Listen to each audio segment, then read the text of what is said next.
დილამშვიდობისა ტრეიდერებო დღეს ცნობილი გახდა აზიურ სესიაზე ავსტრალიიდან უმუშევრობის და დასაქმების მაჩვენებელი, რომელიც ძალიან მნიშვნელოვან შეიცვალა, გაიზარდა ავსტრალიაში დასაქმება, რაც საკმაოდ დადებითად აისახება ავსტრალიური დოლარის ფასზე და ინვესტორების განწყობაზე ავსტრალიის მიმართ, რაც სავარაუდოდ მოკლევადიან პერსპექტივაში გაამყარებს ავსტრალიურ დოლარს, მაგრამ ნახოთ როგორ განვითარდება მოვლენები, დავაკვირდოთ ევროპულ და ამერიკულ სესიებს და შესაბამისად ეს ტრენდი გაგრძელდება მთელი კვირის განმავლობაში.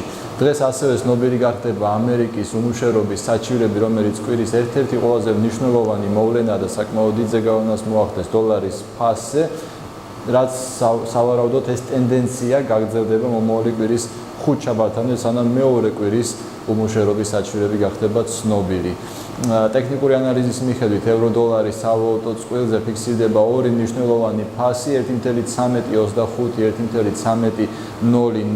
აი ამ ორი ფასის გარკვევის შემთხვევაში შესაძლებელია ჩამოყალიბდეს ტენდენცია და დღის ბოლომდე ვივაჭროთ იგივე მიმართულებით. ამასთან შეგახსენებთ, რომ ევრო-დოლარის სავალუტო წყვილზე ფიქსირდება პატერნის სოლი. ამ პატერნის გარკვევის შემთხვევაში შეიძლება მოგცეს ბაზარმა გაყიდვის შესაძლებლობა.